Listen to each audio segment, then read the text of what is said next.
Di kalangan yang mungkin di sini yang menarik adalah the etnis ya. Etnis Jawa itu em, lebih banyak memilih Prabowo Gibran, disusul Ganjar Mahfud, sedangkan etnis Madura itu pertama memilih Prabowo, lalu Anies, baru kemudian Ganjar. Jadi situ perbedaannya.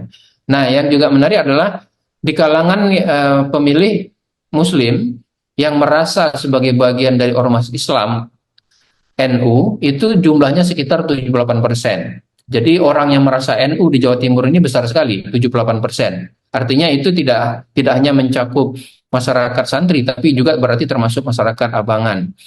Nah, di kalangan NU ini polanya sama, memilih Prabowo 47%, lalu Ganjar, kemudian baru Anies Mohaimin 17,5%.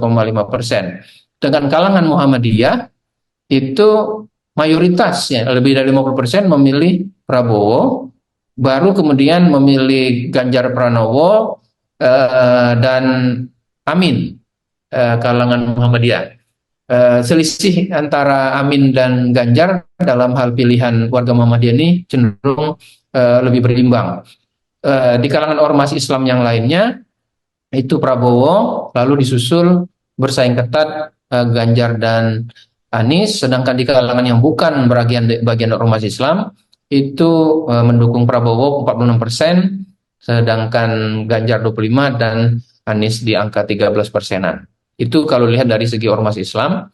Kembali lagi ke soal yang tadi saya sampaikan, di wilayah Tapal Kuda, wilayah santri, itu Prabowo unggul.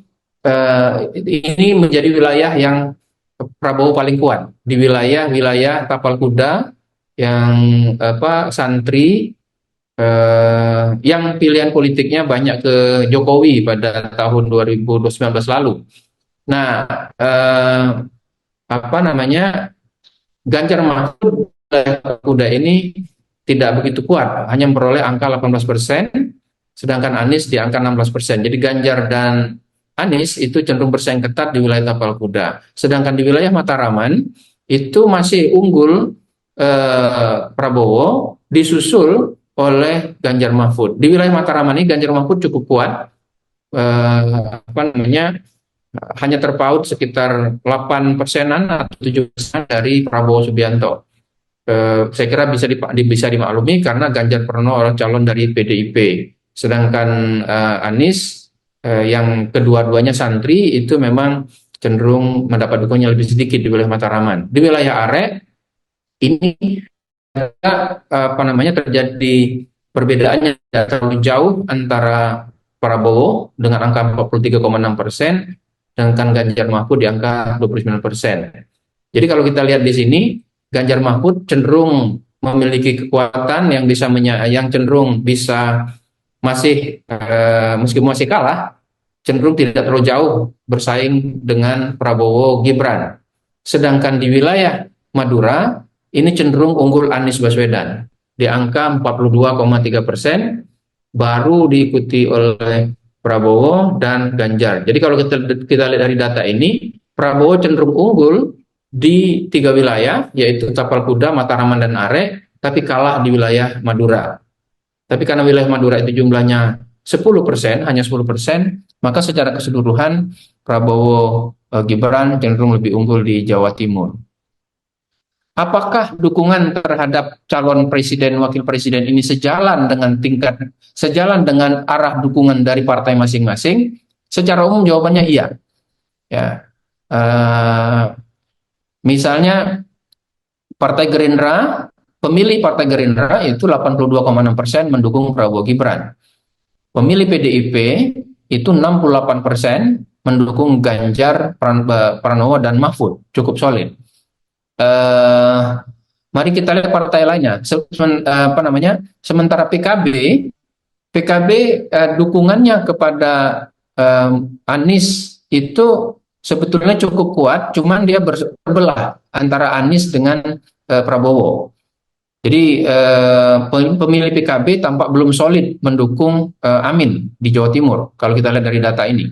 Sementara pemilih Golkar itu cukup solid mendukung calon dari Golkar, yaitu Prabowo Gibran 73%. Nasdem meskipun belum solid di atas 50%, lebih banyak pemilih Nasdem itu mendukung Anies Baswedan sejalan dengan dukungan partainya, tapi juga masih banyak yang memilih Prabowo. Partai Gelora itu pendukung Prabowo, dan di sini juga pemilihnya cenderung mendukung Prabowo. Partai PKS pendukung Amin ini juga cenderung lebih banyak mendukung Anies meskipun belum 50%. Baru setelah itu Prabowo. Pemilih partai lain misalnya PAN itu juga cukup solid ke Prabowo sesuai dengan arah dukungan dari partai yang bersangkutan. Demikian juga dengan PBB dan Demokrat. Partai Demokrat juga cukup solid mendukung calon yang diusung oleh partainya, yaitu Prabowo di angka 65,6%. Yang juga menarik selain PKB adalah P3. P3 ini adalah pengusung calon Ganjar Mahfud, tetapi dukungannya masih lebih banyak ke Prabowo Gibran, kalangan pemilih P3. Sementara sisanya terbelah dua antara mendukung Anies dengan mendukung Ganjar Mahfud. Jadi kita simpulkan dari sini dukungan dari pemilih partai-partai itu cenderung sejalan dengan dukungan atau calon yang diusung oleh partai masing-masing, kecuali yang masih agak ambigu adalah pemilih PKB dan pemilih P3 yang cenderung terbelah antara mendukung Prabowo atau mendukung Anies Baswedan.